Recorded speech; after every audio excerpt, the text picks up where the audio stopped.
ராமன் எப்படி வாலியை மறைந்து நின்று கொள்ளலாம், அது தர்மம் அல்லவே என்கிற கேள்வி பலர் மனத்தில் எழுகிறது. இதற்கு பல்வேறு வகையான விளக்கங்கள் சொல்லப்படுகின்றன.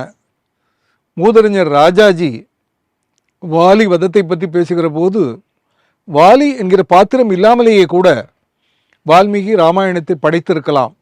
அப்படி இருக்க வாலி என்கிற பாத்திரத்தை வால்மீகி படைத்ததன் வழியாக நாம் அறிந்து கொள்வது என்பது அது நடந்த கதை என்பது. ராமாயணம் நடந்த கதை. ராமன் ஒரு தவறு செய்து விட்டான், அதையும் பதிவு செய்ய வேண்டும் என்று வால்மீகி பதிவு செய்து விட்டார். வாலி வதம் என்பது ராமாயணம் நடந்த கதை என்பதற்கான ஆதாரம் என்கிறார் மூதறிஞர் ராஜாஜி. அறிஞர் பி.ஸ்ரீ வேறு வகையாக பார்க்கிறார்.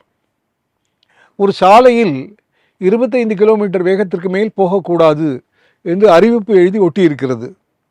ஒரு கொள்ளைக்காரன் 40 கிலோமீட்டர் வேகத்தில் ஒரு இருசக்கர வாகனத்தில் கொள்ளையடித்து கொண்டு செல்கிறான். அவனை பிடிக்க வருகிற காவலர் 50 கிலோமீட்டர் வேகத்தில் வந்து அவனை பிடிக்கிறார்.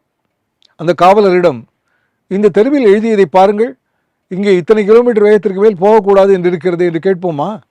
எனவே தண்டனை தரக்கூடியவர்கள் எப்படி வேண்டுமானாலும் தண்டனை தரலாம் என்பது பி.ஸ்ரீயினுடைய வாதம்.